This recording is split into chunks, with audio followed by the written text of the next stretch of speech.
Hello, hello, hello. What the fuck? I had my mic muted for the 1 millionth time. Man, I'm never gonna learn, am I? Well, here I am. Again, as always. I have a new upload, too. Ah, shit! No! I don't want any copyright. Because this shit does get... Ooh, this is where I'm supposed to go. This shit does get detected. And then YouTube bitches about me that my videos are ineligible. And I have to mute them. But what if I'm talking? Jesus. Hello. Hello. Good evening. Isn't this a great day to be playing some of this again for the 1 millionth time? I mean, I don't mind, I guess. But this map is very funky. I know I'm playing KZ again. Yet again. But for today, I have something in mind. Now, I'm not the kind to sit here and react to other videos and stuff, but I do have something... Oh, fuck. I do have something specific in mind. And you'll see. All I can tell you right now is that we are going to be watching a documentary about CS 1.6, but not but not the kind of documentary where somebody made it out of love and passion for the game. No. I'm talking about early 2000s boomers being angry and concerned at video games because I had stumbled upon these kinds of documentaries and they are funny as hell. So it could be worth checking out. I don't know. Now, I'm not gonna guarantee you we're gonna be watching the whole things because they are like 40 minutes, but maybe at least half of it. I don't know. Depends on how much content I can squeeze out of it before everybody gets bored. You know how it is. Where am I supposed to go now? Oh, I see. But yeah, that should be fun, and maybe something else. We could play on something else instead of sitting here and watching me play KZ again by myself. I have some ideas, but we'll see. Enjoy the game. I suggested you. I haven't gotten to it. You know, I'm not the person that has like the most free time sitting here twiddling my thumbs. Merry Christmas? What? Really?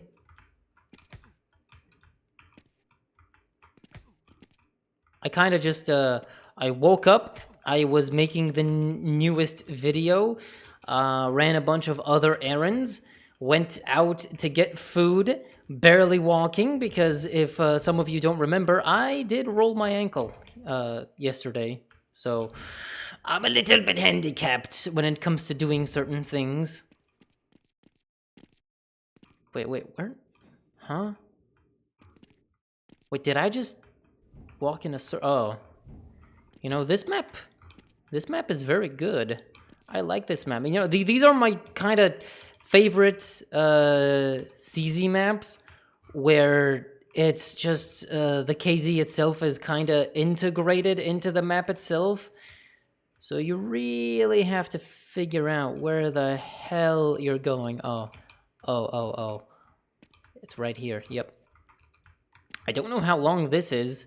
World record is 3 minutes, so by my estimates, I should be able to beat it in maybe 10.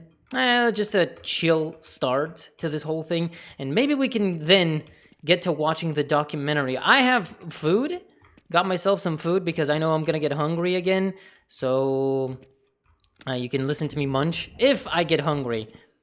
Hopefully I don't, because I don't really want to burden you with my munching sounds. So, I'll see how that goes. Hi, how are you? Very good. My ankle hurts, but besides that, doing pretty fine. Doing pretty good. Weather is nice. It's spring. I think it's officially spring. Should be, even if it's not, because it's like 20 degrees outside. But yeah, okay, this is... I suppose I have to go up on top of the mountain. He has turned into a reaction streamer. Yeah, it's over. It's over. React Andy has arrived. Now, I'm not against the idea of React content, because I just think if somebody is gonna react to YouTube videos, whether you like it or not, you can't really stop them. Like, what are you gonna do? Wage a war against these people? So it's better to just not say anything and just be like, well, I can disapprove of it, but if people want to do it, it's not illegal. And we can sit here and discuss the semantics of, is it stealing content? Is it theft? Should it be illegal? Should people who react be castrated? I don't know. But it's in such a gray area, and obviously so many people do enjoy this. Like, as stupid as it sounds, there's a lot of people that maybe feel some sort of companionship, even if this sounds rather pathetic. Maybe somebody out there feels more comfortable watching a YouTube video with his favorite streamer reacting rather than watching it by himself. You know, maybe it's nice to have Asmongold and his very nuanced political takes watching a YouTube video and reacting to Twitter drama. That could be fulfilling to some people. I'm not one to judge. Listen, I don't know anything about politics. I'm just kind of making jokes and riffing. Just kind of filling the void. Asmongo watches your 200k views video, he gets 4 million views on it. Maybe your video goes up by 50k. Not even 50k.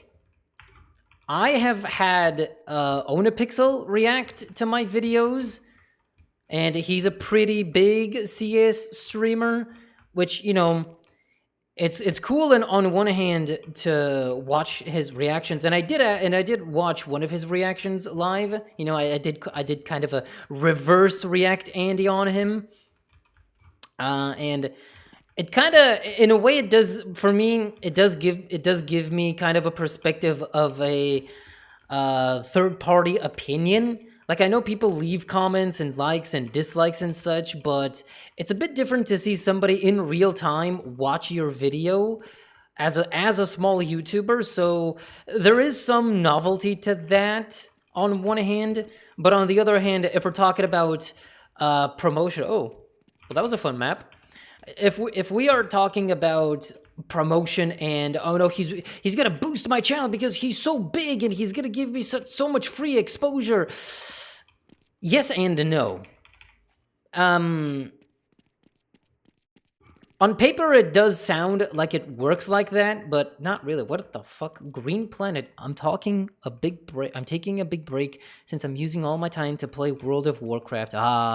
Early 2000s. How quaint. But yeah, on one hand, it does sound like, oh wow, free exposure. He likes my video, and the reality is,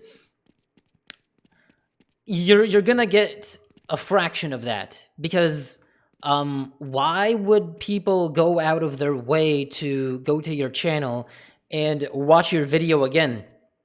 Like, they already saw it through somebody else's lens. They already saw their favorite React streamer. Like, they care more about his input rather than the YouTuber themselves, and giving them credit and me like, wow, this was an awesome video, I'm gonna go and subscribe. It's like, even if they do credit, I mean, I know Onapixel does credit the people he watches. Even if he does upload a video of his reaction, 99% of people don't care. It's just how it is. And I can tell you, when Onapixel reacted to my zombie mode video, and that video was already doing very well view-wise. It was already getting like hundreds and thousands of views by the hour. And when Onapixel reacted it, the bump was just beep, by just like 1 or 2%, just 100 viewers came in, and maybe 2 people subscribed during the moment he live reacted to the video, and then his YouTube upload of it didn't really do anything. I'm not hating. If he decides to react to YouTube videos, that's his prerogative. I might not be the biggest fan of it, but I'm also not gonna waste my breath and energy waging a war against these people. Because at the end of the day, it's also a me thing. Like, I'm the kind of person who has his own thoughts and viewpoints on the world, and if people don't agree, that's that's your opinion. Look, you do you, I do me. That kind of thing. If I believe in the things that I believe in, that's for me. It's not for you. I mean, I can share it, and if you enjoy what I'm saying or would also be inclined to believe, like, yeah, but I'm not gonna force you. It's just how it works. If you say you disagree with me and that I'm wrong, then okay, maybe I am wrong. It kind of depends. Like, I would be willing to admit that I'm wrong. It just depends on what we are talking about. If we're talking about something purely factual that you and I can both kind of agree on, like if I tell you the sky is purple, but you tell me, no, the sky is blue, look up. And I look up and I see the sky is blue, and I'm like, and I will be inclined to correct myself and be like, yeah, I guess you're right. I was wrong. But in other cases, if it's opinion based, then we might just agree to disagree. I might be able to. Oh fuck! I might be able to pro this map, but I'm not sure. Maybe I'm not up for it. You know what? Yeah, fuck it. I accidentally teleported. Fuck. Oh well. Do you use pre-anniversary version? Yes.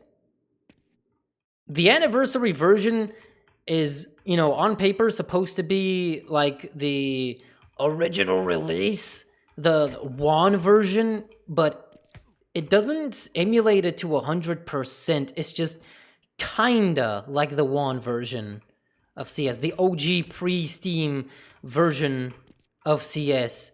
And besides cosmetic changes, it doesn't do much.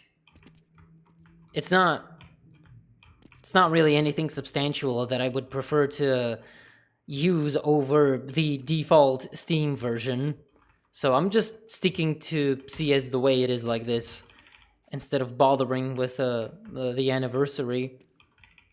Now, the anniversary version and stuff for Half-Life was pretty cool, because that involved a boatload of content, and it was cool and all. And I did play it. Man, that was a fun little event. So many people came back to Half-Life 1. It was insane. I did so many... Well, I did like 2 streams, maybe, of anniversary Half-Life 1. Oh, man, but that was fun. So many people came on. And I'm so glad there was even a server where tons of people came to like beat the campaign. It was insane. It was insane. The VODs are up. If anybody's interested, you can go watch them. Hee. Self-promotion.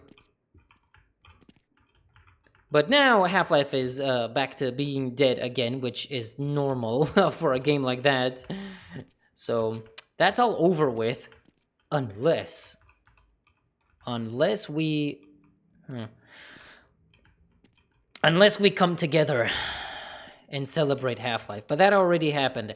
This year, 2024, is the 20th anniversary of Half-Life 2. So, despite how much Valve likes to say we tend to not look back at the past, I mean, with the Half-Life celebration, I would kind of expect a similar celebration for Half-Life 2, because why not? 20-year anniversary? Come on, Valve. Come on. I know you want to. Would be very cool. And then, in 2007, another 3 years from now, it's gonna be the 20th anniversary of Team Fortress 2! Right? You know? Remember that game? Oh, of course you do. I'm sure everybody does. Where am I supposed to... Oh. But yeah, I wholeheartedly believe the 20th anniversary of TF2 is gonna be nothing. It's just gonna be, again, radio silence. But what if Valve is working on something huge for TF2? Imagine. They're just waiting.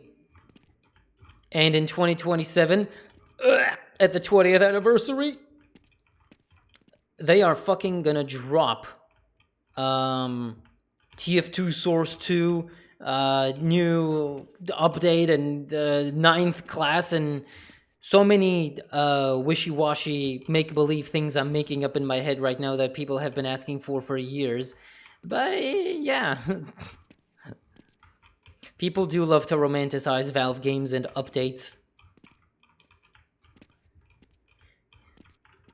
I have to imagine that you have to get tired of it at some point. Because I did, a very long time ago. After seeing and watching so many people like, oh dude, Nexius update, new this, new that, new weapon operation, boom, boom, boom, boom, boom, and that never happens. That's never the case.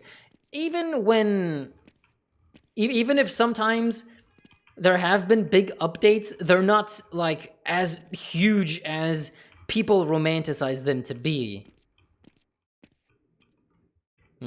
Will you make another video of zombie mod? Most old maps, popular maps like Zombie Legacy?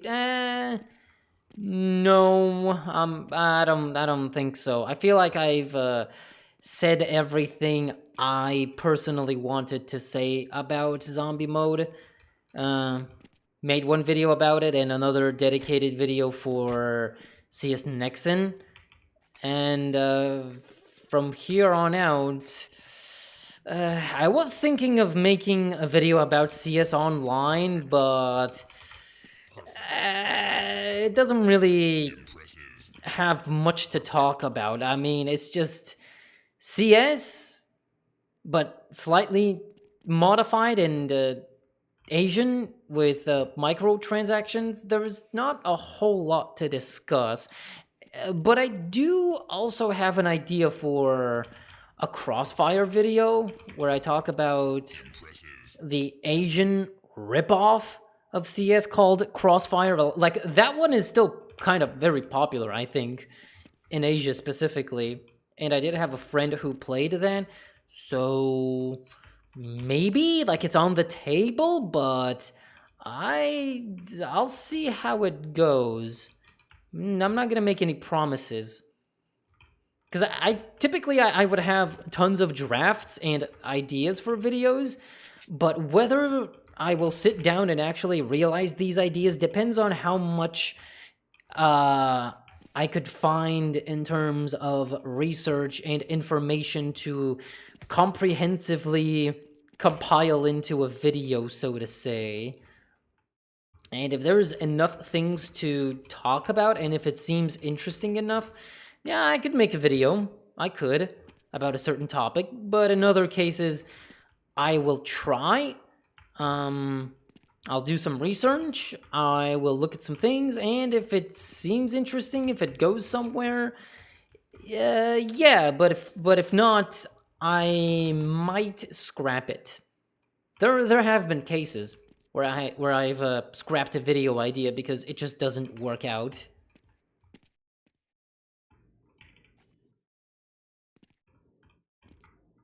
I think this game deserved much love than Half-Life. Yeah. I mean, it would have been nice if we got some sort of cool update to CS for its 20th anniversary, but I don't know, maybe we can try again for the 25th anniversary. Only time will tell. And that will be next year, actually. Next year, 2025, November 9th, 2025. Set your clocks. CS 1.6 20th anniversary. Will there be something of a celebration from Valve? Maybe. Or maybe not. Who knows? But it might give us hope, considering they did care enough about Half-Life. So much so they made an entire documentary about it and a whole, like, webpage and stuff, like, it cut content and... yeah, so much fun stuff. Would be cool to have that for CS's 20th anniversary. Wait, where am I supposed to go here? I forgot. Was this Strafe? Yes, it is. Same him of getting famous? Yeah, hopefully. Ah, shit. That's not where I was supposed to go. Uh-oh. Lag? Lag? Lag? Okay. Okay, I think it's done. I think now I have to just do, yeah. Okay. We're doing good. I'm doing good here. I think I can pro this map with no checkpoints. If I fail, well, I shall pick myself back up and, oh. Well, good thing this doesn't lag in the most inconvenient time possible. I'm sorry, everybody. There's just nothing I can do about my internet connection. Hey, but if you don't like this live stream, it's too laggy, it's boring, I'm just yapping about random stuff and just doing nothing, go watch my new video. Shit, shit, shit. Shit, the lag is crazy. We good? We good? Okay. I did just make my latest video go live, so go watch that. If you fancy CS map sequels and stuff. I guess. It was a fun video. I even got a fellow YouTuber to cameo in it. Ah! Fuck.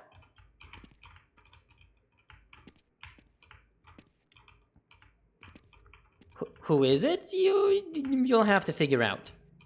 Just go watch, please. Give me views. Subscribe. I'm desperate. No, but seriously, I am kind of desperate because, I need money.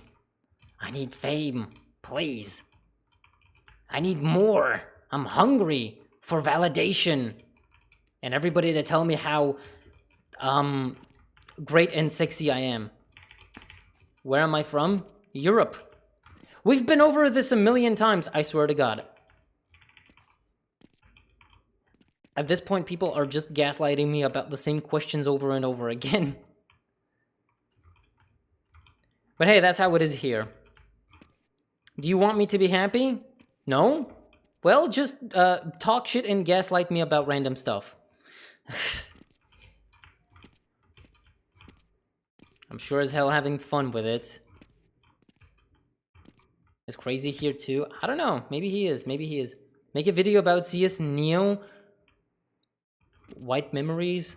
You know, Chino, you might have just taken a wild guess, but I do have an idea for CS Neo.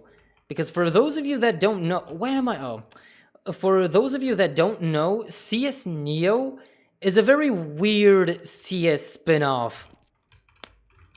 It's Asian, for one, of course. Of course, it's gonna be Asian. The other thing about it is it was an arcade game. Yeah.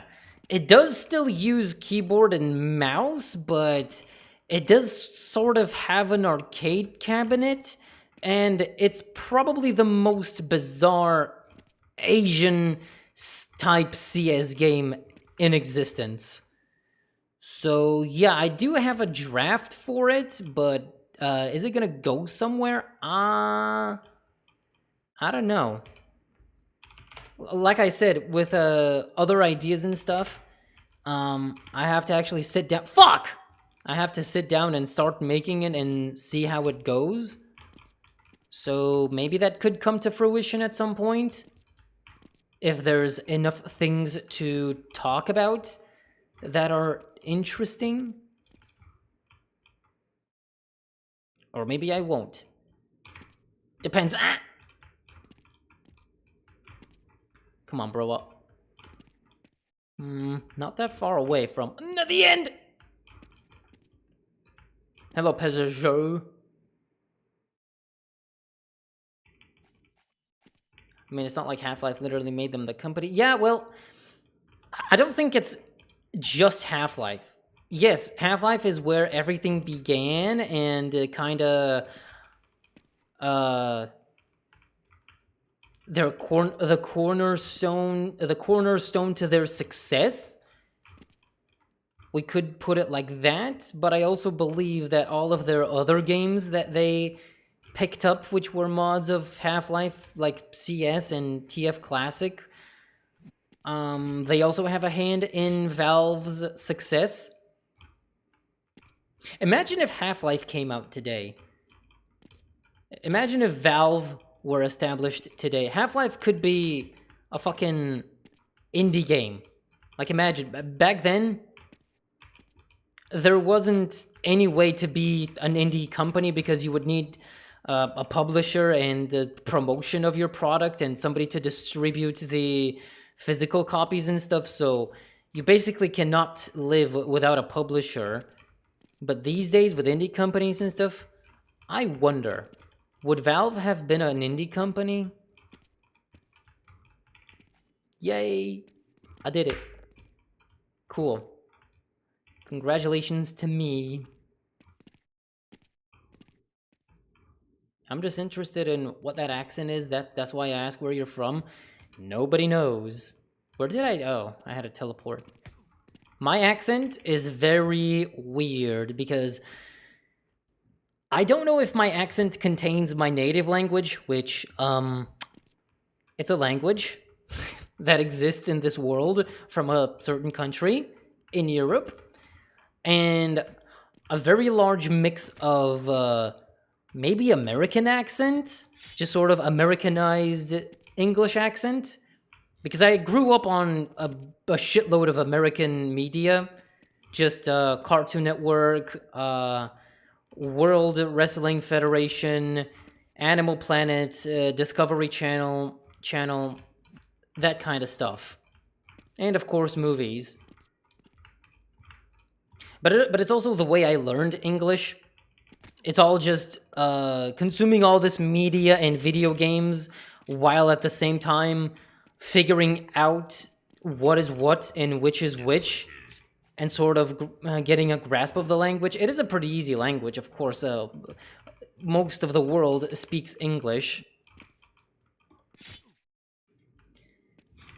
But it's also not hard when a cartoon character is like, this is an apple, and they are like holding and pointing to a red circle that looks like an apple. And even if you don't know what an apple is, you can just kind of make the correlation.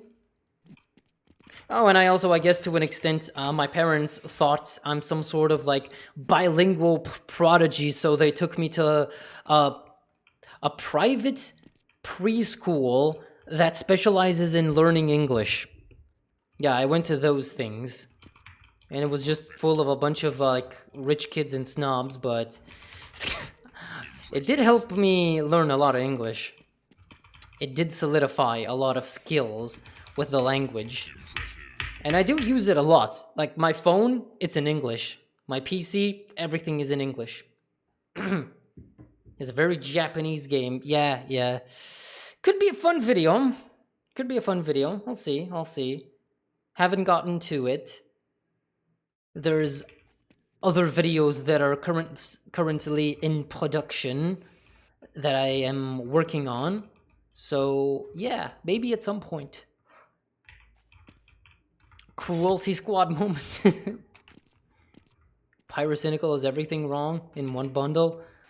Yeah, I don't know. You can call Pyrocynical a lot of names and things, and he should yiff in hell and stuff. But I mean, can we really doubt his success? Impressive. At least he keeps it to himself. Only an American would say they are from Europe. You know what? Unironically, I wish. Yeah.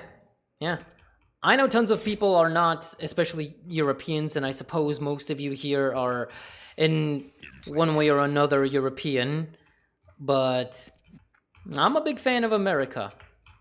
I know it has tons of problems.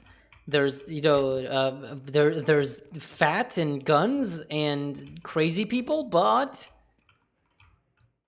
for me, there's a lot of things to like about it. I don't know, that kind of craziness and chaos, I'm somehow a very big fan of. I was actually one time looking for an American flag to hang up on my wall in my room because I really want to go to America someday, so I just wanted to have it as like a symbolic goal one day to go to America. But I just couldn't find it. I just couldn't find it. Maybe if I go to an American store, I could find one. So Desolence is Yugoslavian? Maybe. If that's what you want, I could be Yugoslavian.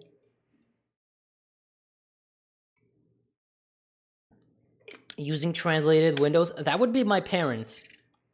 They don't know jack shit about English. I'm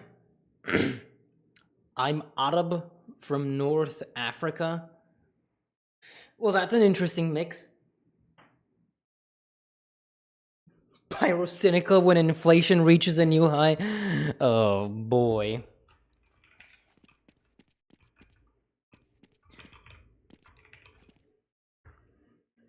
Pyrocynical's success came from being the equivalent of CS surf drama channels like Memeless. Yeah. Back in the day, he did get compared a lot to Leafy and other commentary channels because his format was basically the same. But you know what's weird about Pyrocynical? His accent, I feel like it used to be a lot deeper. Used to be, hello guys, thank you so much for 250. We finally reached 250,000 subscribers. I feel like his voice used to be a lot deeper. Maybe, just maybe, he's becoming a femboy. He could be in the process of transforming into a femboy. So guys, we did it. We finally reached 250,000 subscribers. Oh. Pyroflation. Which country doesn't have crazy people anyways? Yeah, true.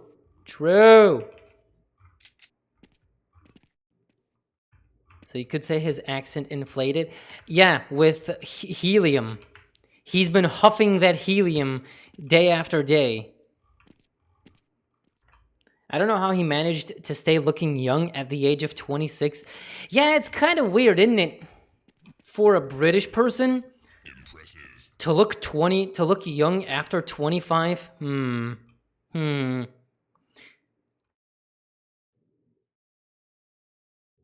He could be on HRT, but that's just me making assumptions. Oh, brother.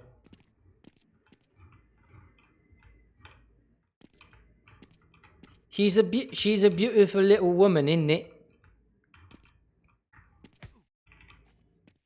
What's the IP of the server? Does it really matter? Just KZ, Rush, average. Here you go. I guess if you want to do this boring shit that I'm doing. Impressive. You got a license for that subscription? License. If you're British after 21, you turn into Barry 63. Yeah, classic Barry. Barry, 63. Got a pint in it. My favorite British YouTuber is Ashens. I fucking love... No! Yeah, actually, I guess it is Ashens. You know, the guy that reviews dollar store garbage on a couch. You guys should look him up. Ashens. Reviewing random Poundland tat. His videos are very fun. What is this map? You know what? You know what? I think it's time. I think it's time we do the thing and we watch the documentary I was talking about earlier. It's called First Person Shooter, by the way. And I just saw like the first 2 minutes of it, and it was just some boomer guy filming kids at an internet cafe, being all like, "Oh, these kids these days in their computer games, they just hate going outside. Little Jimmy here prefers to stay inside and play his little shooter games with his friends all day long. He doesn't like going to school. He just prefers to do this all day. You know, and frankly, I'm concerned about another, frankly, I'm concerned about another Columbine incident happening." You know, I'm not directly citing the video itself. I'm just making stuff up, but that's kind of what it sounds like. Just typical boomers, kids and their stupid video game toys and stuff. Yeah, it's kind of funny. There might be value in it. But I was also thinking of one of these days, which would be very soon too, soon-ish, to install CS 1.0 on a Windows XP. I have a virtual machine setup. I think I mentioned this last time, but for those of you that weren't here, I'm kind of working on getting that prepared. What? Where am I supposed to go here? Ah, it doesn't matter. Doesn't matter. That's supposed to here.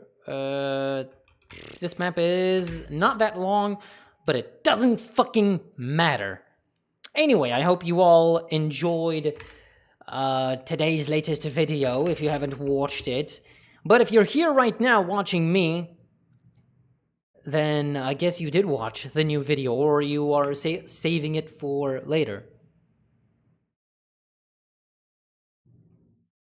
Is it the 4-hour one? No.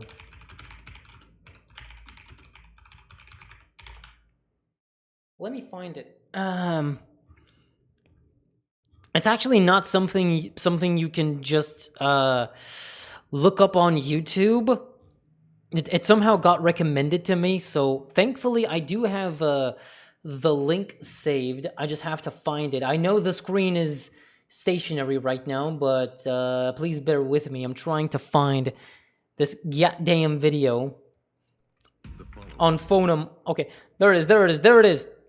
Hopefully I don't get copyright struck for this. Okay, let me add a window capture. There we go. There you go. There it is. Let me full screen this, and let's watch First Person Shooter 2002. Like, this is even before CS 1.6. CTV, my favorite. Hello. Uh-huh. In the history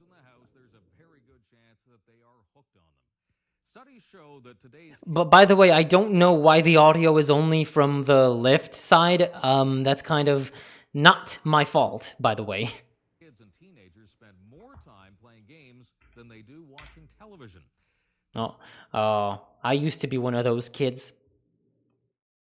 Video game industry is growing so fast that it's estimated that in 5 years 2002 before 1.6? Yeah, 1.6 came in 2003. It will be worth Too quiet? Okay. $86 billion. Let me just increase the volume so you can hear it better. That's 5 times more than the current music recording business. Now, the most popular games seem to be addictive. Many teenagers will turn their backs on schoolwork, other interests, even family to. Can you talk on the right side so the commentary equals out? I don't know how exactly I talk on the right side of my mic. It just kind of picks up universally. So sorry. Play them endlessly. Many of the games, though, have disturbing, violent themes, and that's causing concern. You know what this reminds me of? It reminds me of that clip of Bill Gates just juxtaposed in front of Doom, being all like, man, video games are getting violent these days. Where is it? Bill Gates Doom. There it is. Oh my god.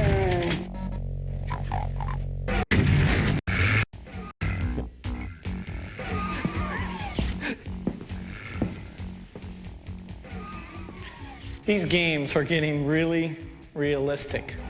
Yeah, fucking Doom 1, so realistic. Fucking Bill Gates with a shotgun and a trench coat superimposed in front of Doom. These games are getting really realistic. Next year, I might even play in the big Doom tournament. Yeah, so realistic. Ain't that the truth, Bill? But are they addictive? Can all the exposure to violence harm the kids? Well, producer No. Robin Benger The answer is no. No matter how hard boomers try, the answer, 20 years later, even, let's say, 30 years later, if we consider the first ever quote-unquote violent video game that's sort of intoxicating the youth being Mortal Kombat in 1993, so 30 years later, the answer is still no. Started asking himself these questions when his son became addicted to one game. His journey into a disturbing and surprising virtual world is the subject of tonight's documentary, First Person Shooter. Wait, how long is this? 44 minutes.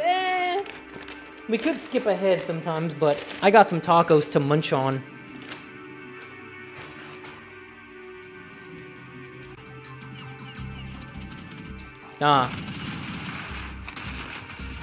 It's Tundra!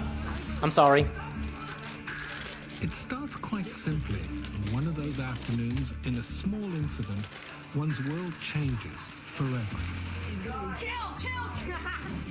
Went down to the basement. And there was my son and his 2 friends sitting on the carpet in front of the TV screen with their thing going like this. I'm gonna rush and I'm gonna kill you all. Oh my god. And they're saying, Listen, I know the quality is bad, but it doesn't get better than 240p. I'm sorry. But yeah, these games are getting quite realistic these days, right? I'm not sure if we're playing the real thing. kill, get him, move up. Yeah! Kill! I said, hi guys. Murder! It's me.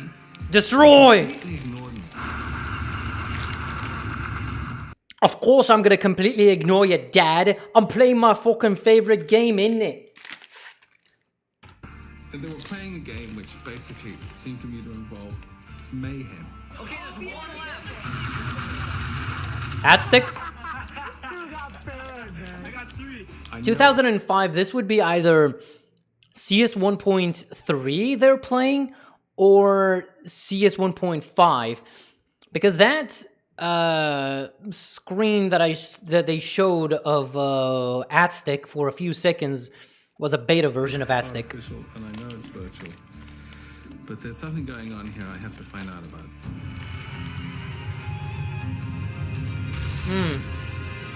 Yeah! Militia! I love me some fucking violence. About video games, and about how one particular game came between me and my 16-year-old son. It was a painful time, and it's not over. The slippery slope of video games, where your kid is innocent, rides his bike outside every day, but then he touches the devil's technology. He becomes corrupted and becomes violent and does a Columbine. But it I'm not gonna elaborate on that, by the way. Made me start asking questions. I wanted to know whether the games were addictive or made kids violent. Addictive? Yes. Violent? No. I wanted to know if other parents were having problems. I wanted to meet the people who actually make the games and sell them. I wanted to know about the gamers themselves, about who plays the first-person shooter, and what the game does to a young mind. Just say CS. It's like the only first-person shooter they're playing. Goddamn. Get much better than this. Oh, he's getting knife. This is me 15 years ago. A lot of kids, almost all boys, spend a lot more time... Actually, on more video than games. 15. One study found yeah. if they're online at home, they'll spend up to 17 hours a week playing. 17 hours a week. That's like 2 hours a day. Which isn't a whole lot, by the way. 17 hours a week. It's a Game Boy generation. Ah! A Game Boy generation. I love it. Guys, are we truly living in a Game Boy generation? For my son, these interactive video games are more powerful and compelling than television, movies, or the internet. I half expected him to say more interesting than riding a bike and going outside for a walk in it. We tried to control it, but it took over his life, crowding out school and family. Oh no. The game my son plays is called... Yeah, this is CS 1.3 or 1.5, one of the two. Counter-Strike. It's a first-person shooter, the most popular game of that kind in the world, and it works like this. 5 players form a team. That's not a lie, though. CS was the most popular online game at the time. Like early 2000s. Before World of Warcraft came out, CS was the biggest online game. Terrorist clan, which has 3 minutes to wipe out an opposing clan and achieve its goal. Clan. Usually to detonate a bomb. Ooh, terrorism. Scary. The more you kill, the more money you get to spend on... What a noob! weapons. I'm sorry. Counter-Strike is by no means Why did he buy a UMP? Is he stupid? the most violent video game. There are several other games which are much more grisly. But its combination... I can name three games from this period that are more violent than CS. Literally, Quake 3, Unreal Tournament, Mortal Kombat 4, I think, is out by this time. And if you want to be a little bit more niche, Primal Rage. of strategy, skill, and action has made Counter-Strike irresistible. Like in fucking Quake and Unreal Tournament, you can jib people, but not in CS. You could in Half-Life, but not in CS. What the fuck, CS 1.1? I guess I was wrong. Popular. At this very This is one era, by the way. moment, around the globe, tens of Ping more than 300, ban. Wow. thousands are logged on to servers like Remember when servers would have these names like noobs not allowed, noob equals ban, that kind of stupid stuff. Mom's server. That's funny. It's rated as M for mature, suitable for 17 and older. But the rating system is voluntary, drawn up by the people who make the games. And it's not much more than symbolic. Oh, that was such a fluke. For my son, this video game would displace all the other things he'd been interested in. Up to the age of 14, so much seemed to come so easy. Ontario baseball championships, ribbons for this and that, chess, music, soccer, hockey, more baseball. We did let him watch television and play the early video games pretty well every day, probably way too much. I guess the first time I ever played a first-person shooter type of game was was Wait. actually with Mario. It was a Just say quick. 2-in-1 game called Duck Hunt, and you were What? a hunter with a gun, and Duck Hunt. The first ever first-person shooter. Duck Hunt. Amazing. actually outside of the screen, you were I mean, he might not be wrong, but I mean, Duck Hunt. Come on. Why did he buy UMP? And he shows him 249. I know. or a little No orange words. pistol, and you were supposed to shoot down the ducks. Then something Does Duck Hunt make people violent? I think there should be a documentary about that. changed. I don't know what it was. Some huge adolescent gear change. When I played Counter-Strike for the first time, my friend brought me down to this a local LAN place. Ain't that the And, story for so it many was of really us? enjoyable, and it just felt like it was a real community that I was sort of a part of. So it's all about downtime because this is just such a way to just like pass time when you're really bored and just got nothing to do.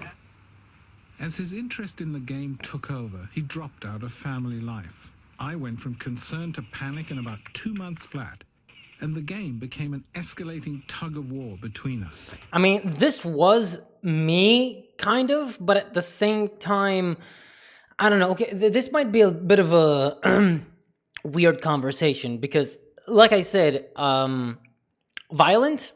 No. Games don't make kids violent, but it does make them addicted, where they can't get off. I just want to play all day, every day. I kind of was like that, but it's just how it works with kids. When you're that young, you're impressionable, and you get hooked on it, and you just want to play it all day, every day.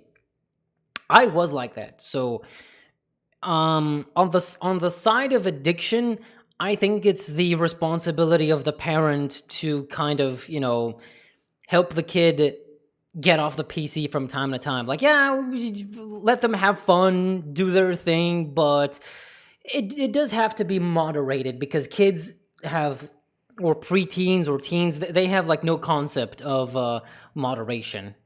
Me included. I mean, I was there. I kind of sympathize with that sentiment.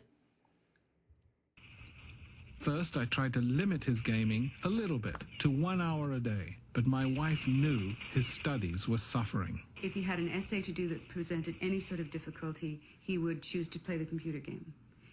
Anything School sucks anyway. If we're talking about school and grades, fuck you. presented any difficulty, choose to play the computer game instead. So he could avoid reality Based! That's based. That's me. completely by going into virtual reality. Why would I waste my time writing a stupid goddamn essay for school that I don't care about instead of playing CS? I We mean, felt my son became addicted to this game. He disagrees. It's not an addictive sort of substance like drugs are. It's just something that you, I that you mean- enjoy enough that you want to do a lot. it depends on the kid. You enjoy something, you want to do a lot. Okay, bro. That's a bit of a slippery slope. Maybe there's some cases where it's so excessive that it can be considered an addiction, but I don't think I have any sort of addiction.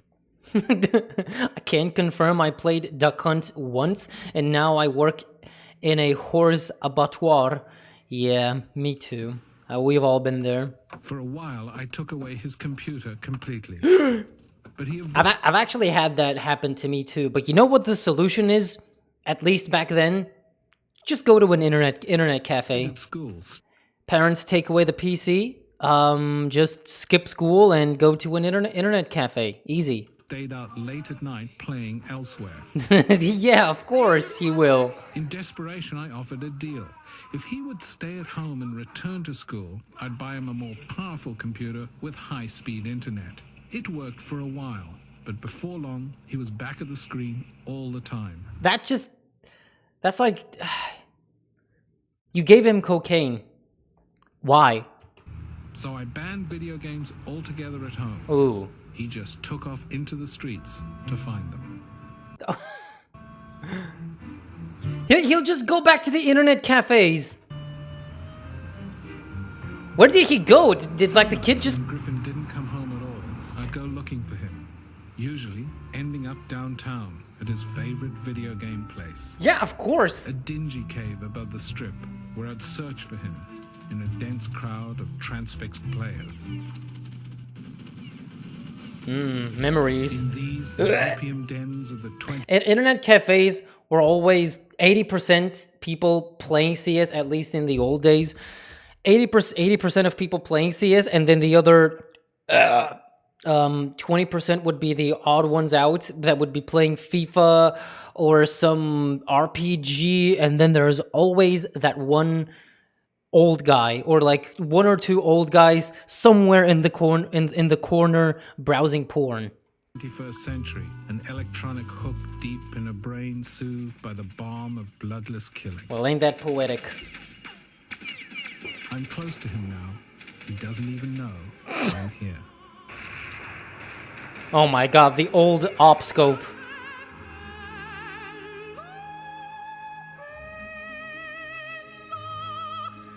What is this? What is this segment? I feel like I'm gonna get copyrighted. Like, are they trying to show how transfixed he is?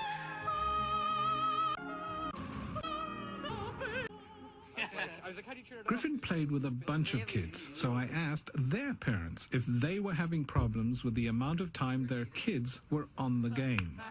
Gavin's mum, Noreen. After supper, he would go onto the computer and probably play his games. And again, I didn't pay much attention. But then I started waking up in the middle of the night. I'd have to go to the washroom or something. I'd see his light on, and I'd see him on there. So what did you do? You physically removed I physically told him to remove it, or I would. Now, he don't want me to remove it, because I'll just pull every cord. I'll just... It is difficult. So Gavin did cut back. Adam's folks didn't like the game either and worried that it affected his grades. They thought about banning it. If I banned it in the house, well, Ryan lives right down the street and Aiden lives across the street and they have that game. So then they just go there to play rather than play here. Of course they When I will. was growing up, I play ball or something. This is what he likes to do. Oh, kids these days and their stupid technology. And he's determined to do it. I don't know Ban them. what the solution is. You know, people say, don't worry. Ban them. Remove video games. Kids aren't allowed to have fun besides studying. That's fun. Right? No, I'm tired of Right. hearing people say, don't worry, it's a phase, and I'm tired of people saying it's just, teenagehood. Because I hate we FIFA said PES. that a lot to comfort ourselves, but this I was is never very, a fan very either. serious thing. Don't worry. I needed more information, so I decided to plunge in even further. You know what's weird here is that they don't specifically describe how the kids are doing at school. How does it exactly affect them at school? They haven't like presented. Yeah, the kids are starting to get Fs and ignoring their homework is one thing, but saying that their grades are falling, they're getting like Fs in school and they're skipping school. They didn't say anything like that. They're just saying how concerned they are over these addictions without any actual proof the kids are, skipping school and falling grades and stuff. It's all just, the parents are concerned.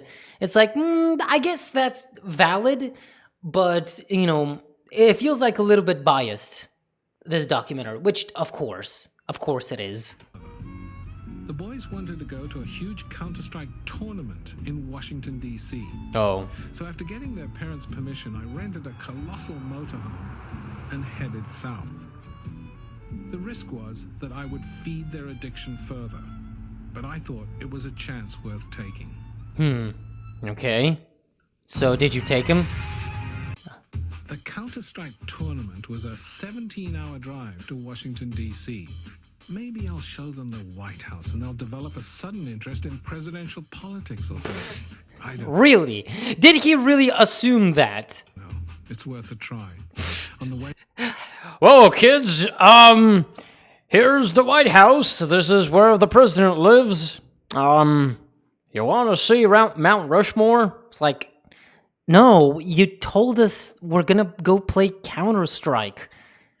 Where's the tournament? Dad? Way down, I'm already learning all sorts of fascinating stuff about the game. Once we get AWPs, we can hold them off. 2 guys in gate. Are they actually a team? Are they like a team that wants to try out as pros and stuff? And a language all of their own. About Tactics and weapons. If you bought AWP and you rush along. Gives them new identities. They're all members of a clan called Downtown Gamers. Ooh, isn't that interesting? MP5, are you serious? Why?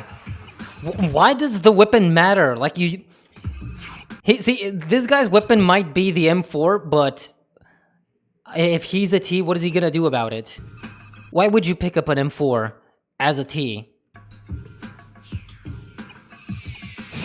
These are so made up, I love it. Yeah. OC, bring your own computer tournament. Yeah, when you used to have to bring your own PC. Oh, goddamn. Convention center on the outskirts of Washington, D.C. A place called Centerville, USA. What tournament is And this? for this bunch of gee-whiz teenagers, their first big Counter-Strike tournament won't be easy.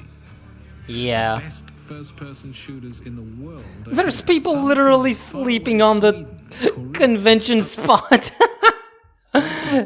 Oh my god. Oh, look at these dudes.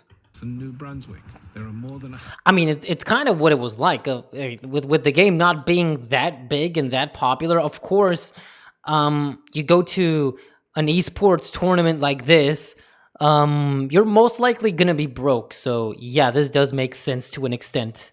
Weapon, AK, skill, sniper. Yeah. So I teach you how to spread freedom. Yeah. plans here. Their names True. bespeak a world. What the fuck? Crimson Jihad! Guys, fucking Crimson Jihad. Are you serious? Wow. Crimson. Oh, these clan names. But this really was the place where you make a name for yourself. At these tournaments where you kind of prove yourselves as your clan and hopefully get bought out by some org. But yeah, it would take a lot. Sounds like the name of some random ESEA mixed team. Yeah. What the fuck does Crimson Jihad even... I don't know! Crimson Jihad. Amazing. Of fantasy heroes caught up in the endless combat of cyber war. Cyber war. They're not here for the money. The winner gets only $500 for a return ticket to the world. Well, 2002, this would be $1,000 in today's money, approximately, or 1.3K adjusted for inflation, maybe. World Championships in Dallas. I guess we know what team they liked playing more. Yeah. If they lose round one, it's a long way home. No, you're not upping that. You guys not listen. They're on edge. Sounds cool, or just any cool, whatever. Imagine being part of these clans with like no coach, no nothing, just you and your friends. Man. It probably sounds like fun. Alright. Dust 1, of course. Why Dust 1? Well, it is CS 1.1, I think, so, or 1.3.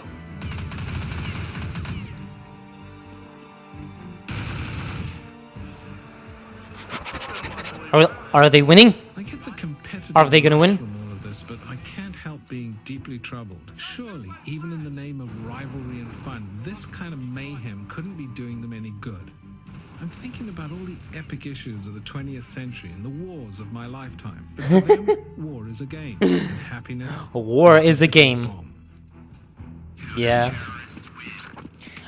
I mean, kids shouldn't be spending their time having fun and playing video games. They should be striving to go to the military and devote their lives to politicians so they can fight for their political interests and their money. Right? Right. In this, Bro's having Vietnam flashbacks watching his kids trying play. to Yeah. obliterate the southern enemy. Suck. We just got owned so bad. So happy we got that match. Was so Some see gamers as the athletes Canadians. of their age. Canadians detected. What are these kids giving up to do this day after day, night after night? I mean, if the tournament is only $500, okay, look, this might be a bit of a hypothesis, but I would figure that even if this tournament in particular only paid out like $500 to the winner, I think proving your skill is also just as important, because what if some org comes up to you and is like, hey, you want to sign a contract? Because, you know, esports were pretty much in their infancy back then in 2002. I think Quake 3 was still the biggest esports at the time, but still, the potential of getting signed by an org and getting paid out even more money, flown to different places to play CS, I think the prospect of that is a lot more important than just winning $500, I would assume. Late on day 2 of the Washington Counter-Strike tournament, I noticed parents, mums, wandering through the herd searching Oh, of for their course. lost kids. They all tell me they've had tremendous problems The parents are the ones that are lost in a mall, in a sea of sweaty nerds. controlling their kids' total immersion into video games. For Susan Ives, a Washington designer, games have been a very I bet he'd serious rather send him to the army than, than letting them play, yeah. It's an absolute hell because, you know, it's just. Why is the audio suddenly so bad? I guess because the entire hall is like so loud. It's been really awful. She feels the What? game has turned her son against her. His cutoff time was 10 o'clock. And I said, okay, it's 10 o'clock. And he wouldn't turn the game off. So I physically turned off the FPS in 2000s was the start of their popularity, yeah. my arm. Why only 21 watching? I don't know. Why don't you view bot me some people? How about that? It's really easy. Just go pay $3 and you can inject 50 viewers into this stream for an hour. I'm kidding, don't do that. Don't do that. I'm not encouraging view botting, please. And I backed off. YouTube? I hope you're listening. And he picked up Okay. the coffee table and he threw the coffee table across the room. It's hell because it's been really awful. Yeah, like she really didn't explain much. It was just like, yeah, it's awful. It's terrible. Ever since it's been like this, it's just awful. There's a guy on the stairs. Stick together, guys. In Griffin's clan, Adam Teitelbaum, aka Flip96, locks in for another Flip 96. round. What a little old chap in here. He's one of the best players here. He's very bright. His school marks are up in the 90s. But his mum is also very uncomfortable with Counter-Strike. I really struggled That did look like CS 1.5. with the violence of the game. Don't you, Granny? He had to get headphones because sound effects of it. Yeah. Parents worry because of what happened to their other son when he... Yeah, whatever, sons and stuff and... He said he was playing a game. Yeah, concerned parents. ...warning that stunned the Teitelbaums. They appear with some video games. They're written by lawyers and they're meant to inoculate the game maker against liability. Of course they Say, will. For example, that playing the games may induce epileptic symptoms, quote, even in persons who have no I mean, history of prior suffering from epilepsy, that's a medical condition that people are born with, so... seizures or epilepsy, unquote, as was the case with Adam's brother. There were Even the dog knew she was yapping, yeah. things we didn't, I guess, heed them because we had no history of seizures in our family and we had no prior occurrence. So we have one child here who's throwing the furniture around, a second whose parents live in fear of seizures, and a third who's driving his parents crazy. I came across Plus, many stories concerned parents, am I right? the video game industry is actually paying attention. What is this monitor? Like, what is this? What's going on with this monitor? Looks kind of funky, or oh, it could be just a flag on top of it. It could be the Canadian flag. The video game industry is actually paying attention. Yeah. Crazy Taxi! Electronic Entertainment Expo. Ah, rip E3. She looks like an American housewife from the 50s. Yeah. I don't even think those people were parents. Did they seem like grandparents or maybe foster parents? I don't know. But yeah. E3.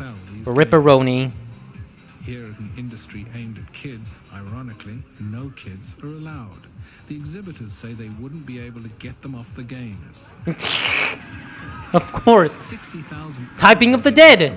Or Shooting of the Dead. I keep thinking of Typing of the Dead. Respect the nerds, the designers, the lifers, and some exhilarated money guys. Mmm. According to the industry's chief spokesman, video games are now the most profitable products in the entertainment. Mega Man! In the United States, Legends. In the year 2000, we did about $6 billion. Doug Lorenstein? Wait, Doug Lorenstein. Interactive Digital Software. What the fuck kind of company name is that? Interactive Digital Software. What the fuck?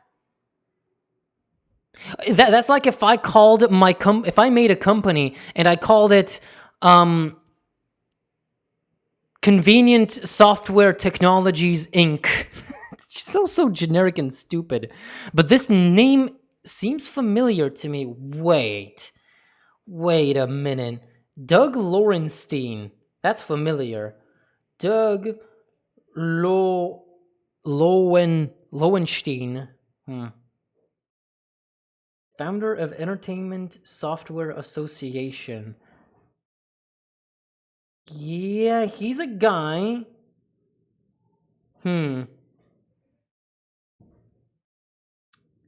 Private Equity Council. What the f... What games are you affiliated with, sir? Or maybe just not, huh? Okay, I'm not gonna waste your time. We did about $6 billion in retail sales. Xbox, the Cube, or PlayStation? Which one, kids? Which one? GameCube? PlayStation 2? Ooh. Xbox? Ugh.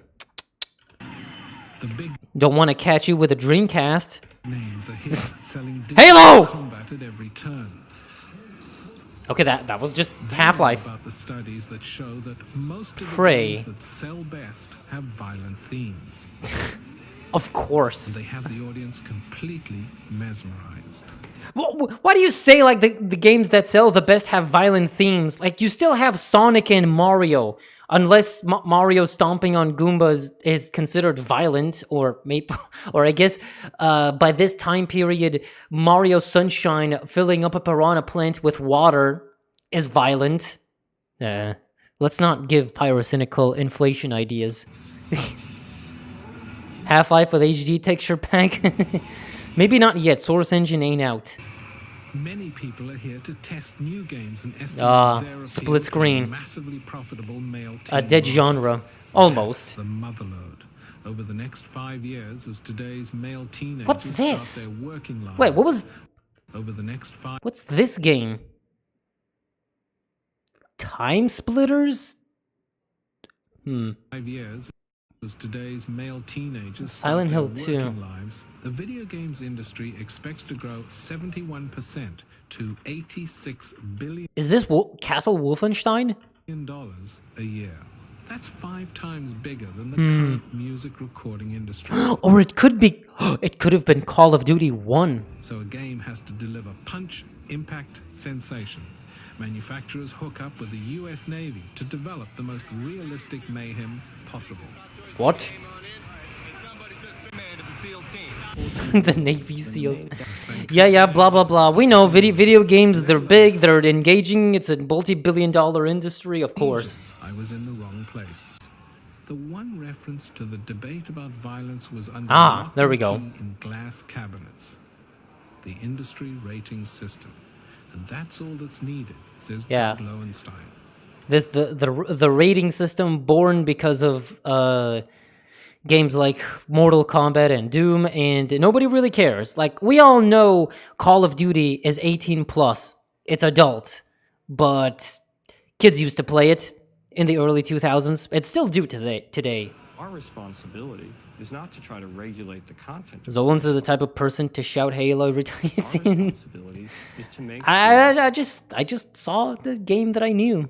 we provide good elements and responsibility. Ratings really Not legislation. Oh man, look at these games. do the industries Oh no, these are magazines ratings or posters really keep violent games or out of PC the games. I hands saw of Max young Payne. Teenagers. A test. GameStop. I gave my 13-year-old friend Nico $80 and asked him to go buy M-rated games.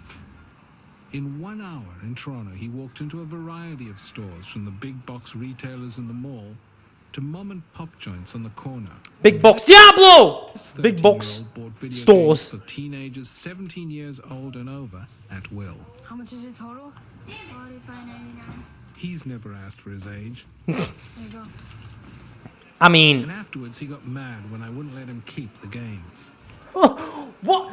Why? Why would you do that? You gave him money. You let him go buy what? That's like, hey guys.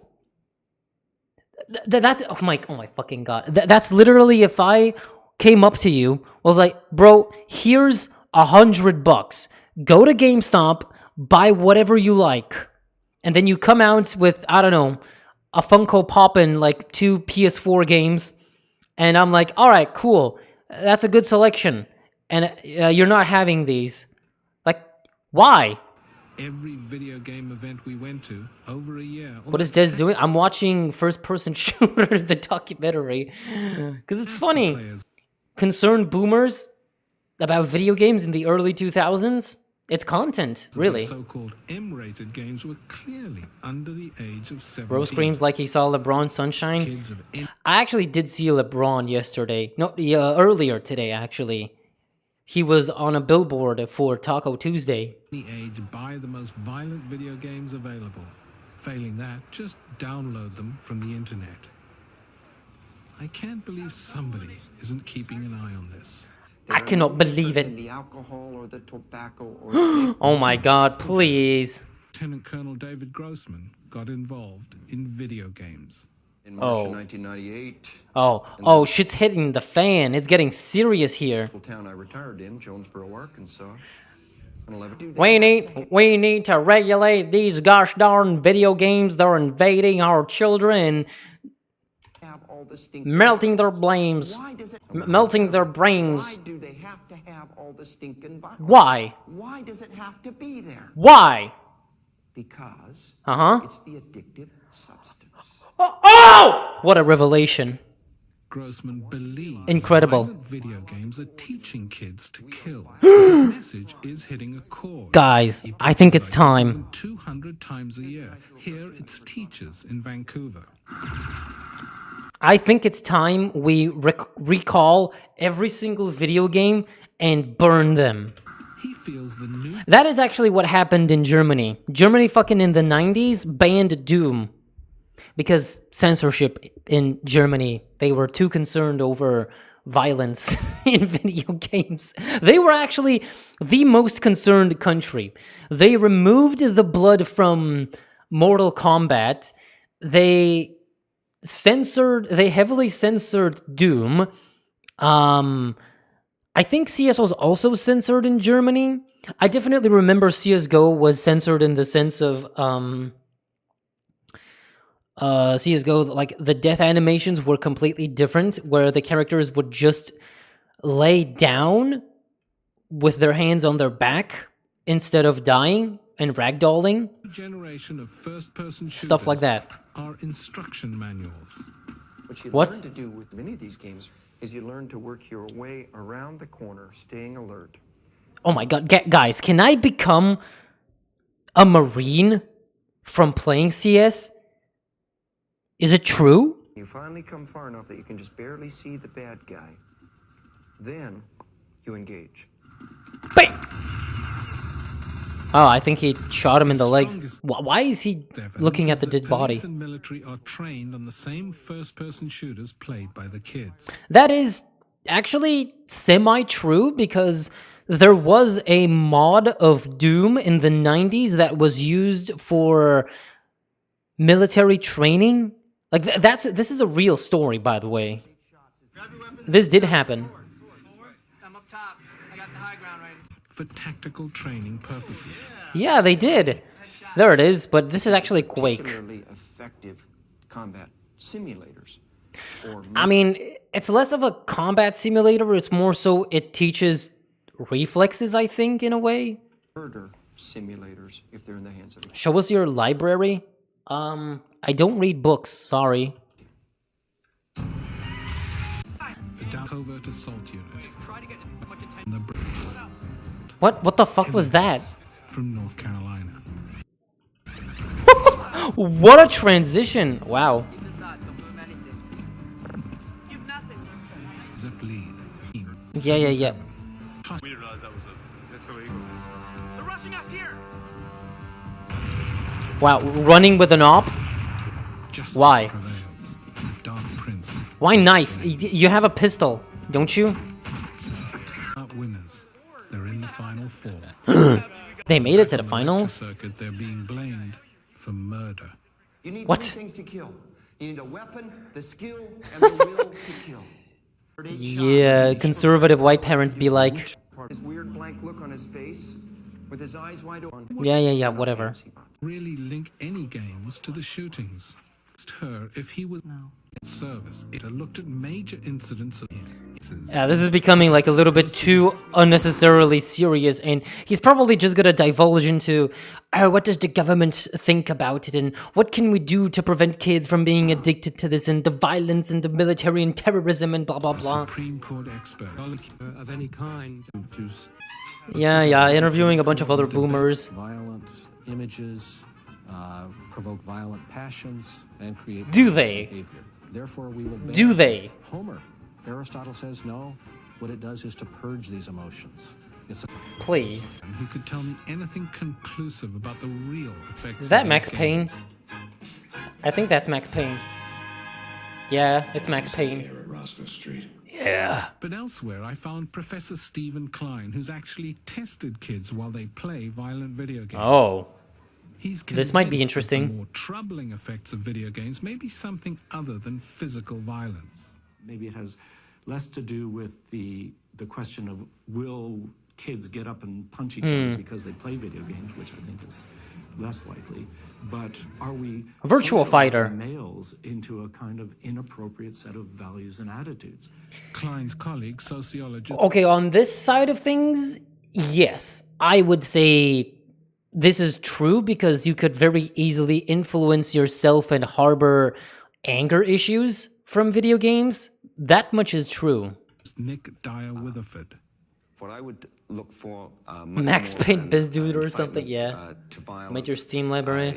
Oh, I didn't know. I definitely didn't know what you were talking about. Waiting for the parents to say something stupid like these games are melting the brains of children. Oh, they've already said that. You might be paraphrasing it, but they have been saying this just in different sentences, but with the same meaning, basically. is the production of depression. Yeah, maybe. Loss of affect, emotional deadening, inability to I respond don't know. to stimuli other than the immediate adrenaline jolt, and the restriction of social relationships to those which occur within a friend-foe wavelength. I hope you don't live in a block of flats. The neighbors might not be happy. Oh, don't you worry, Peugeot. It's all fine. It has also noticed is the strange merging of video games with contemporary. Okay, this is old Aztec. 1.5 Aztec, Raises maybe. The question of how this Game Boy generation. Game Boy generation. That might be the most ridiculous thing. Alright. This generates, I think, is I mean, have any of you ever thought to yourselves, man, I love playing CS. Maybe I should enlist in the military. It could be fun to shoot people in real life.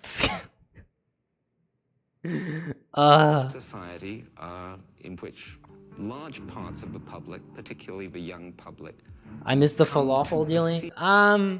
Yeah, no stock left. Sorry. perceive war as a game.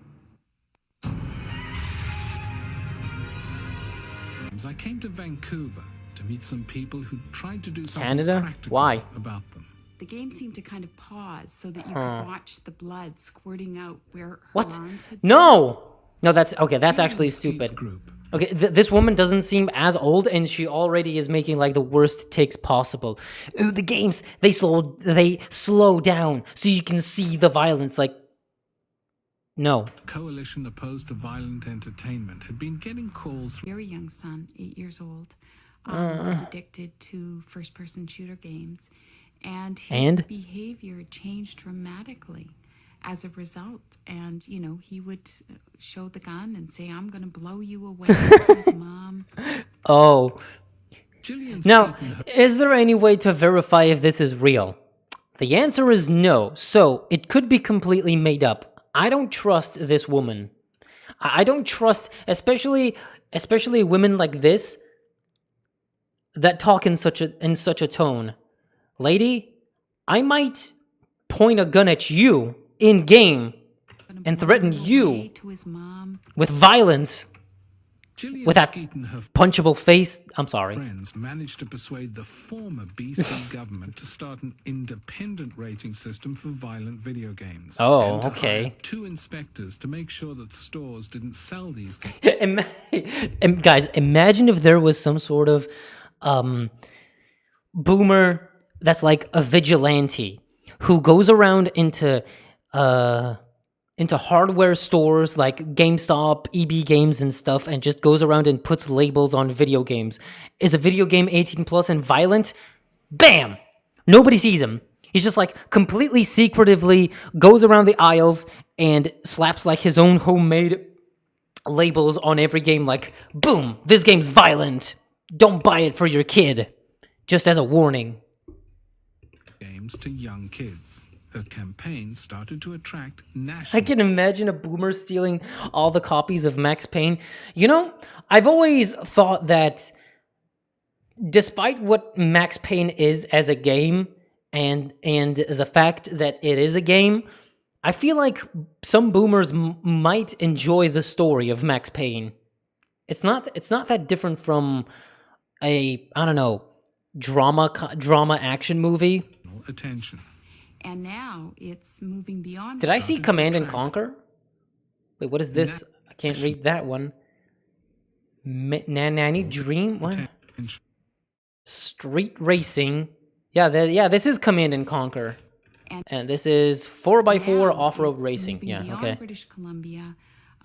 The Alberta teachers have contacted us. Groups in Toronto have contacted us.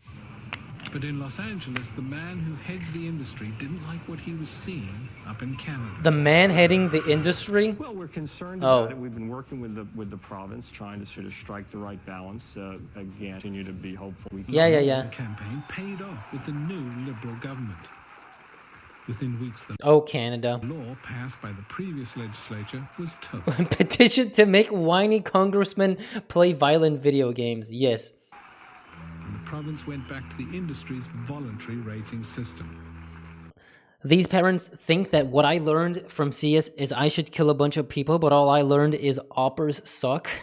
Or maybe I'm trying to excuse the fact that I couldn't find a copy of Max Payne as a kid. Well, I don't know. Maybe. I would say a lot of people have learned from CS how to swear and say that they fucked your mom last night.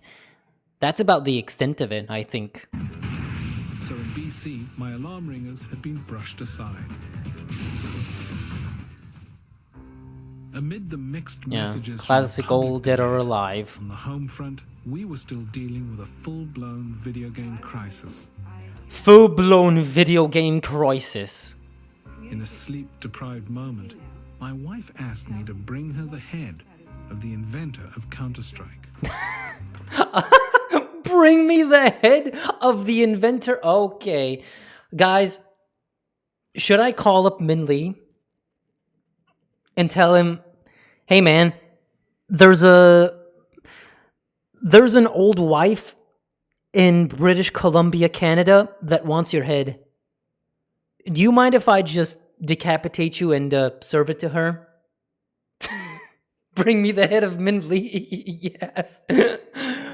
Oh. If this isn't made up, I don't know what is. Nowadays, you can also learn Russian from playing CS. Yes, also that. Imagine CS tournament between two clans of whiny congressmen. I would imagine that. I tracked him down to the sort of neighborhood immigrant dreams are made of.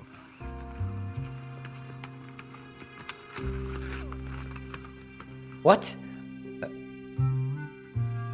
The brains behind the game. Oh, there he is!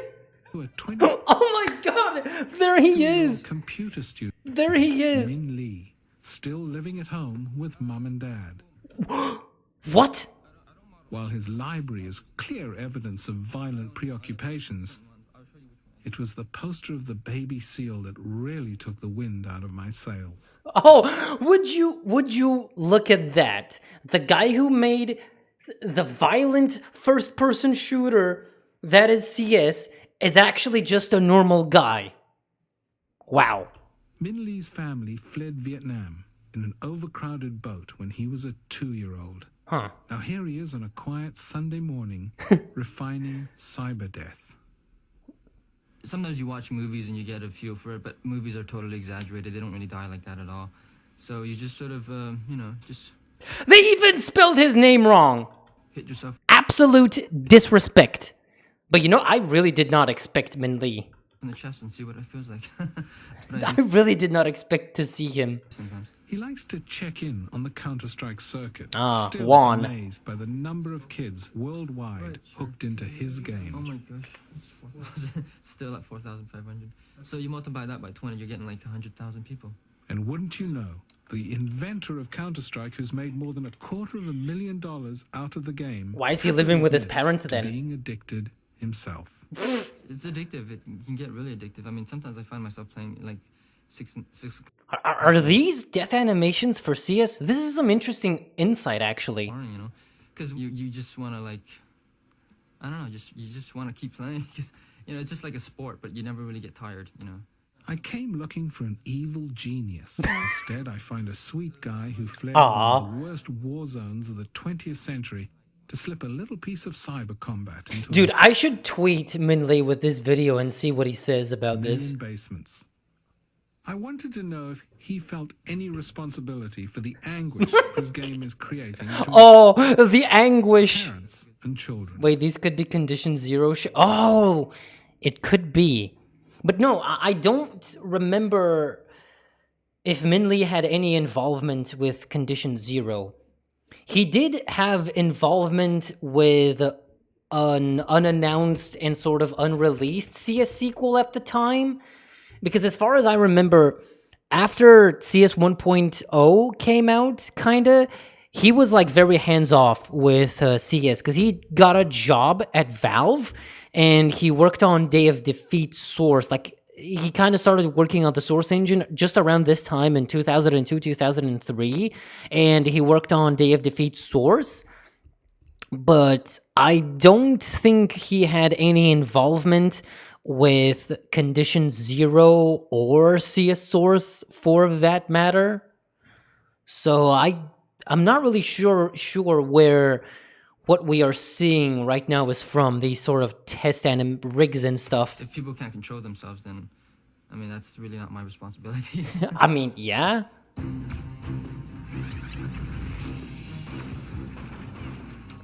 Washington semifinal. DE Prodigy, really? Are you stupid? I mean, it was the early days, so I guess we could cut him some slack. Yeah. So wait, did the kids win? Did they win? Workers leap out to an 11-0 lead. Oh, wow. They fucking swept the competition. The Toronto team pulls back to 11-11. Oh, from 11-0 to 11-11? What the fuck? I'm beginning to see my son's point that there's more to this game than blood and guts. Keep it up, it's ours. Gamers aren't looking for that, thinking that kids, what they want in video games is blood and arms and limbs flying all over the place. Yeah, That's what they he want. would know. Like, good gameplay. It's just a game. Calm down. I guess that's basically the takeaway here. It's like, bro, it's a game. Chill. High-key chill, bro. It's just a game. The moment of truth comes deep in the tunnel of a nuclear plant. Wait. The Toronto gamers are trying to stop the terrorists from planting their bomb. Arcane throws a grenade and kills. It's only a game. Why you have to be mad? Yeah. His own teammate. My sentiment exactly. A fatal slip. Oh, 11-11. I don't even... we don't even really know if this is 11-11. Their match. Did they lose? City 13, Toronto 11. Oh. Did they lose? Oh, I think they lost. Fatalities. And 72 hours later... I mean, second place isn't that bad. Oh, StarCraft! Okay, I'm sorry. We shit our pants? Okay. Yeah. Okay, so, conclusion. What is the conclusion? Playing Counter-Strike, it seemed like an innocent hobby. Hmm. Then it took over his life. And? He chose the virtual world over the real world. What became of him? As have millions of other kids. Wow. He spent a critical year of his adolescence inside this box, taking refuge from the nagging, overscheduled world. I mean, yeah, when the world sucks, of course, you're gonna look at escapism for salvation. The urban child. I The don't look to urban child. make the world understand and everything about it because I don't need them to understand. You don't want them to understand. No. You don't want the outside world involved at all, right? Not really. I wouldn't either. Towards the end of this exhausting year, I told my son to make a choice between the game and his education. He chose the game, and for a while, dropped out of school entirely. He's back now, fitting school into his addiction to Counter-Strike. I'm not happy about it. Oh, I think he's that's hunkered sad. down, cut himself off from so many worlds. After this 2-year struggle with my son over these video games, I realized two things. As a member of the generation before computers, my youth has no relevance to his. And as a father, I mean, I that's lost kind of a obvious. difficult battle to keep the dark side of the information age out of my home. When I see the next wave of 10, 11, 12-year-olds hungry to get a new video game, I worry about them and their parents and the battles they'll inevitably face. I come home, I don't even do my homework. I'm on 6, maybe 7 hours. I'm from about 4 o'clock till around 7. And it's been fine up to now. Children are the pioneers of the future, the canaries we send Brain down rot. into the mine of the information age. And as we celebrate this age, we should watch carefully this infatuation with gore and violence. Crusaders and the experts are all shooting in the dark. For certain, the effects these games are having on the minds that will shape the 21st century. I mean, look, it is... I guess the takeaway is that games, not violence, which I think this documentary kind of got, but the whole thing about addiction is true. You could develop an addiction, even if you're not maybe an addictive personality. I don't know. It depends. If we're talking about kids and young teens, it really depends. But I don't know. It's a difficult thing to even answer because it also depends on the parents and their parenting, because you could strike a balance, and maybe if you talk to your kid in a different way to sort of convince them that your future and just your education and everything is more important than video games and stuff. I don't know. When it comes to addiction, it's kind of difficult because it depends on the person, it depends on the family. Yeah, we can blame the boomers for just hating on video games, thinking they're violent, but I also think there is a point to be made in terms of addiction for and dependency on video games. And I was kind of there as a kid, but I think it also depends on the parents to sort of teach the kids what is more important. Like, yeah, you still need to have a life outside of the computer and video games, because then what are you going to do with yourself? Just play video games all day, every day?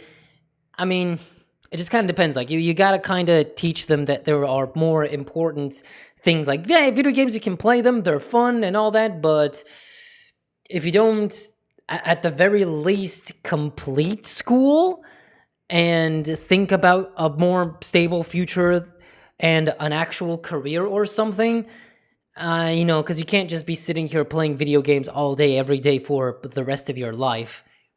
So I would say it is valid to cut off the video games, or no, maybe not cut off, because I think the measurements these parents took in this documentary are kind of extreme. It's like kind of, it's either the video game or us. You can't have either. You only have to pick one. I think it would be only, you can play your game maybe 2 hours a day, but you also need to finish your homework.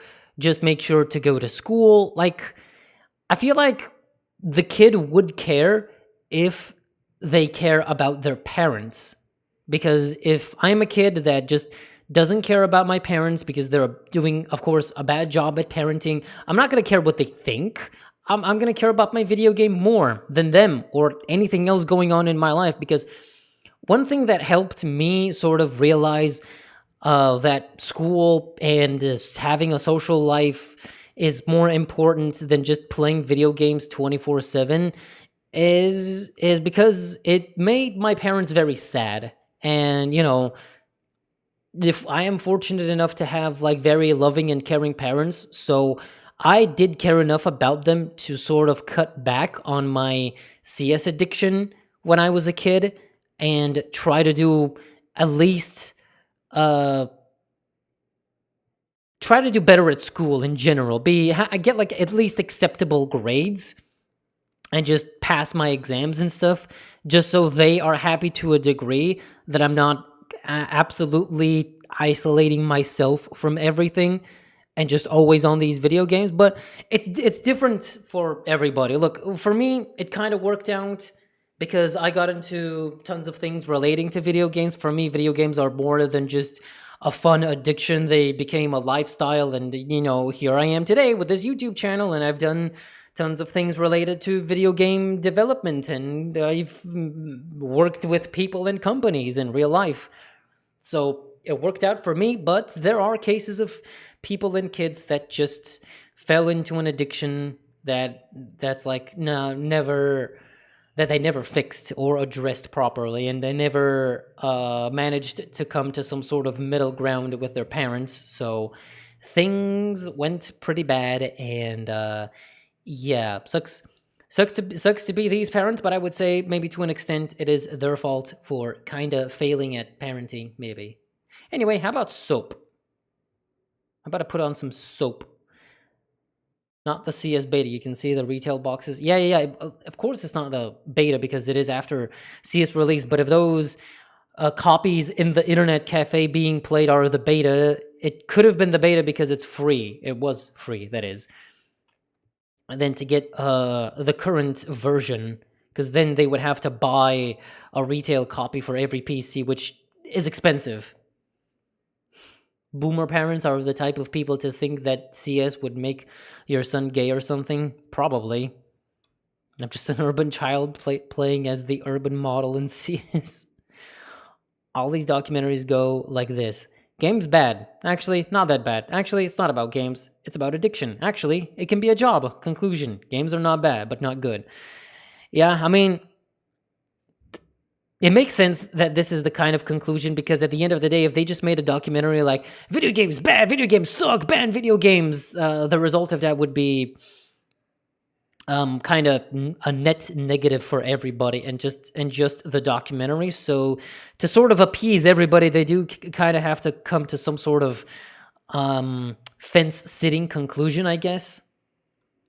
I got my doctorate and PhD. Can I play now, mommy? Yeah, yeah. Wait, these could be condition 0 shit like Gearbox condition 0 shit? Maybe. Pretty sure he did. Maybe he did work on condition 0.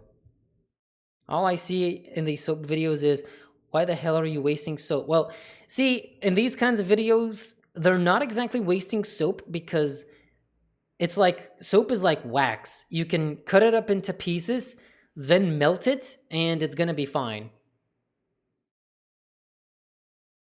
So, guys, how about we go back into our little addiction here and be violent?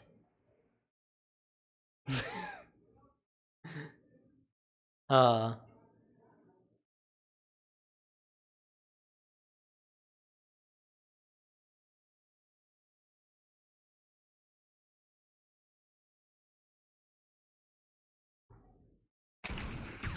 Oh yeah, I just want to be violent. I just want to shoot like, yes!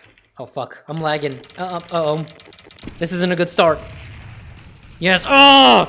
Yes, violence, kill, kill, destroy, murder! Oh! Death! Kill! Yes! I just want to murder everybody. I just want to grab a gun. I'm so fucking addicted. I love this shit. Yeah, explode! Ah! Fucking noobs! Hold up, I think this isn't effective enough.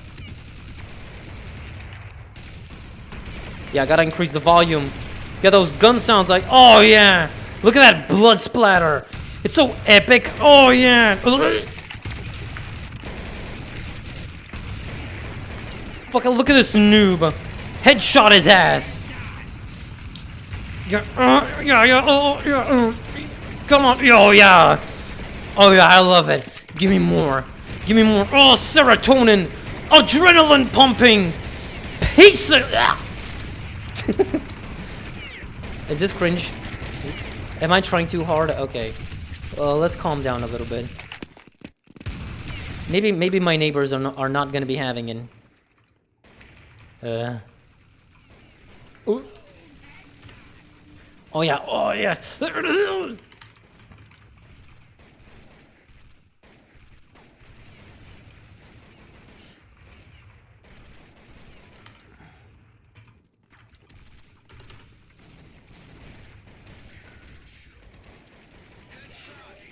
What the fuck? Enough of that. Whatever. Shut up. I was just trying to be funny. Okay. Can you buy and illegally stream the 4-hour FPS documentary for us? What 4-hour documentary about FPS games? Is that real? I found this kind of cool mod called CS Power Weapons. What? Look, I'm not the most privy to modding CS. I can't really be bothered. I like to play other games too.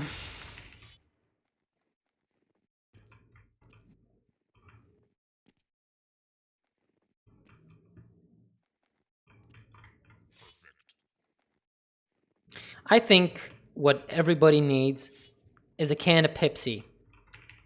You know, less violence, more Pepsi. Like that one commercial.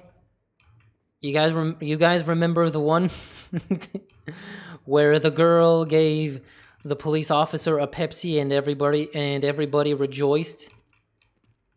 We should do that. We should give the boomers a can of Pepsi.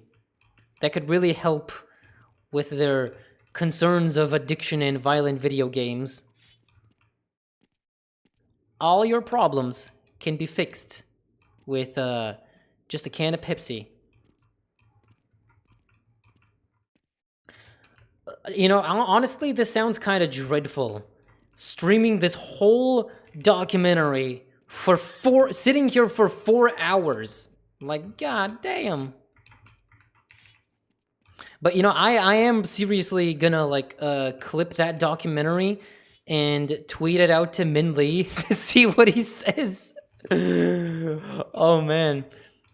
He would probably reply with something like, "I don't remember doing this."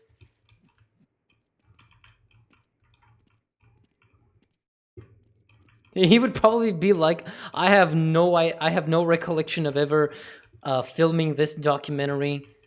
But he would probably be like have the same reaction as me and you. Like, what the hell is this? Why are boomers this mad? Would be funny. Would be interesting. FPS first-person shooter documentary came out like last year and details everything about the creation of first-person shooters and exclusive behind-the-scene footage of the games being made. Ooh, I like exclusive behind-the-scenes footage. Hey, if it's that kind of documentary, I could watch it in my free time.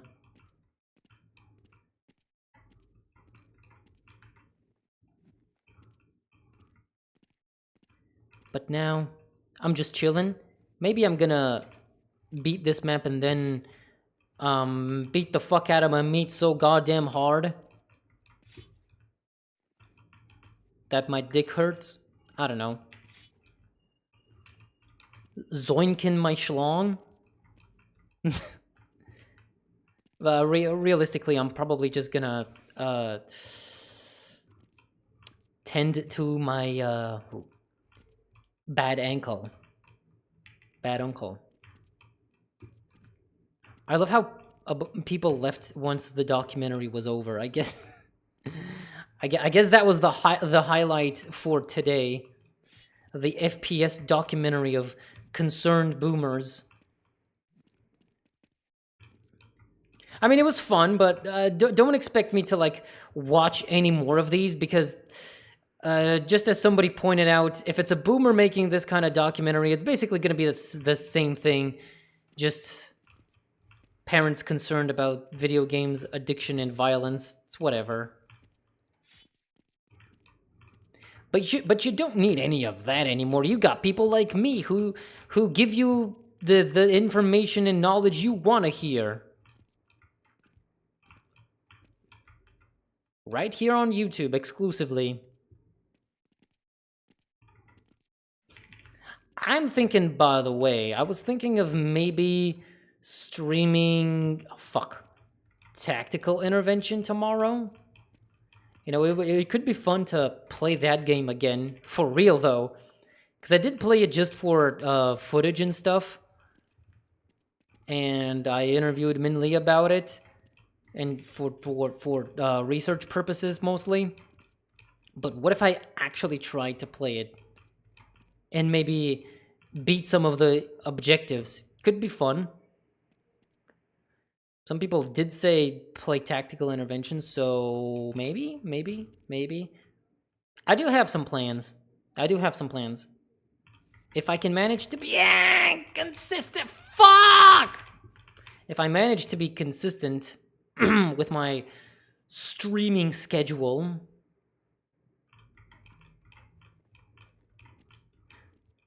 God damn it.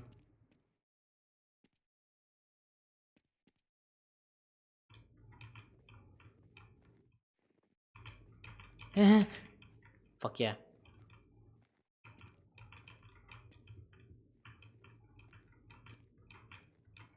God damn it.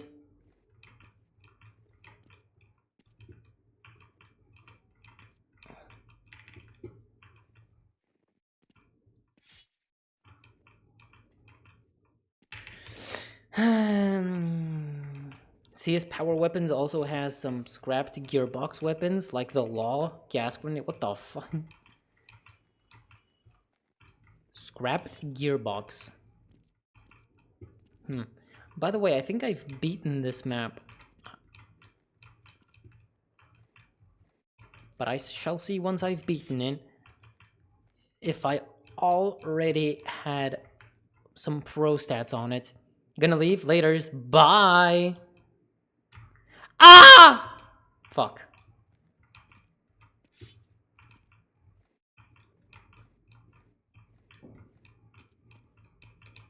Yeah. Nah, shit, this is an up B hop.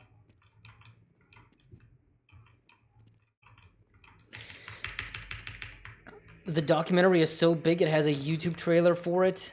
All right, I'll check it out, but with it being 4 hours long, I don't know when I'm gonna be able to come back and say, yeah, guys, I watched it, and can give some commentary or thoughts, because I would prefer to, if I actually sit, oh god damn it, if I actually prefer to sit down and watch it, the whole thing, maybe in like 2-3 sessions, because I ain't watching all that in one session. I got other things to do. I have to cultivate some violent thoughts by playing CS. Right? That's what we do here. That's what people who play first-person shooters do. It's what we were taught.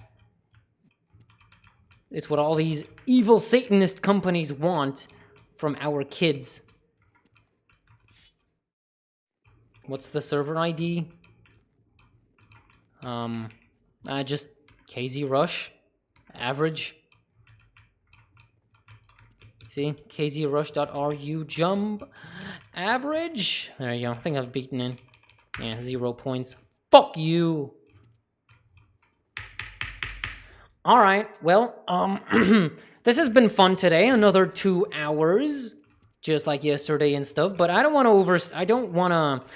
overstay my welcome, because I do have other things to do, and it might just be boring sitting here just watching me play CS over and over again. Because what else am I gonna do? If I can launch the CSGO, or I mean CS2, and play competitive, I did that yesterday.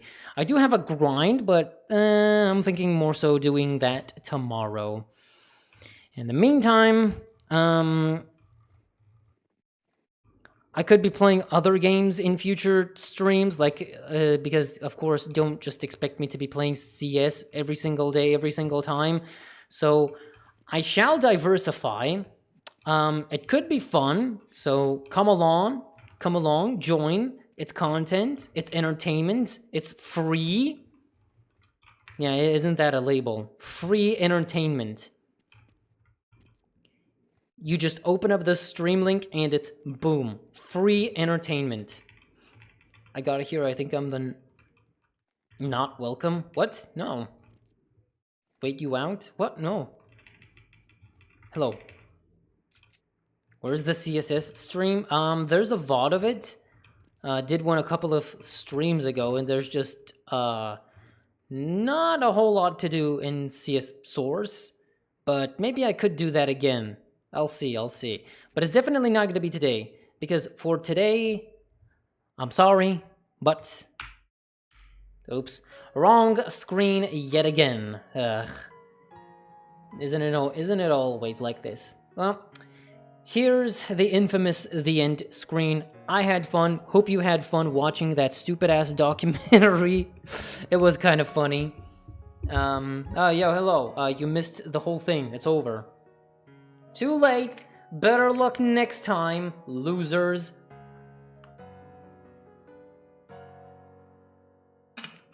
I should have been here earlier.